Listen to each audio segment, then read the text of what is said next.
Now, putting things together doesn't always work, case in point.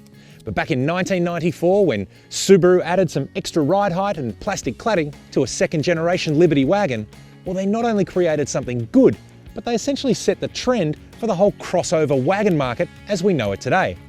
Now in its 5th generation, the Subaru Outback continues to show that providing you've got, well, the right ingredients, combining things is always a recipe for success.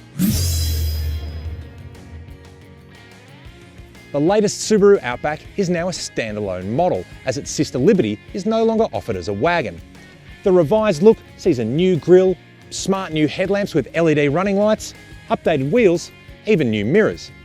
Now the black plastic cladding, a bit of a trademark of the Outback, helps really support the rugged appeal, but it's also pretty handy. The black plastic side steps continue onto the rear door sills, allowing you to step up here and deploy the cool integrated roof crossbars without getting dirty feet on the seats. Staying true to form, the Outback is essentially a jacked up version of the Liberty, sitting 65mm higher with a 213mm ride height. Now while that does help with a bit of off-road capability, for me, it makes it easier to get in and out of. Now inside the Outback, it's actually a really nice place to be. There's plenty of head and shoulder room, even with the sunroof. The seats are leather appointed and actually very comfortable. They're both electrically adjustable, both heated. The driver's even has electric lumbar support. They're pretty good on long trips, or they could do with a little bit of extra bolstering. Now Subaru's done an awful lot to try and lift the appeal of the cabin. The materials tend to be reasonably nice to touch, and the addition of some of the elements like the shiny black surround on the gear shift and near the touchscreen are particularly nice features. This silver stuff here will tend to mark and fade over time, but generally, they've lifted their game. Overall though, the Outback is really well equipped. In fact, in the premium grade, there are no options. Everything is here. Climate control, navigation, even Subaru's EyeSight driver assist system that has everything from radar guided cruise control and lane departure warning to pre-collision detection and emergency braking. The system can even pick up pedestrians and brake lights of cars in front to help avoid a collision. There's good storage, twin cup holders, central cubby, even 2 USB charge points. Pretty handy if you've ever traveled anywhere with my wife. Pairing a phone's easy, you can stream audio. What's it like in the back? Well, back here, there really is acres of space. At 6'3", I've got plenty of knee, leg, and even headroom. There are twin cup holders, air vents, map pockets, door pockets, plus the seats recline, adding for a little bit of extra comfort on a long trip. On the premium grade, the boot is powered and can be opened remotely and slowly from the fob. Back here, you've got twin luggage hooks and even remote releases to fold the rear seats, expanding the 512 litre boot to over 1,800 litres of flat floor space. There's even a full-size spare, and my personal favourite, somewhere to store the cargo blind under the floor.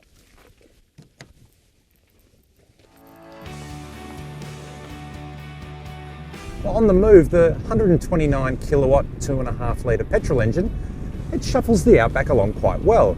It's no rocket ship or an eco warrior. There's the 3.6R or 2 litre diesel for that role. But tell you what, it's pretty good for day-to-day driving. On the freeway, the Outback feels really poised and quite comfortable. It's actually still pretty quiet in here too. We've measured the sound at a smidge over 61 decibels at 100 k's an hour. Now, to give you an idea, it's pretty much in line with what we found in a Jaguar XF. Subaru claim a combined fuel consumption cycle of about 7.3 litres per 100 for the 2.5 litre petrol.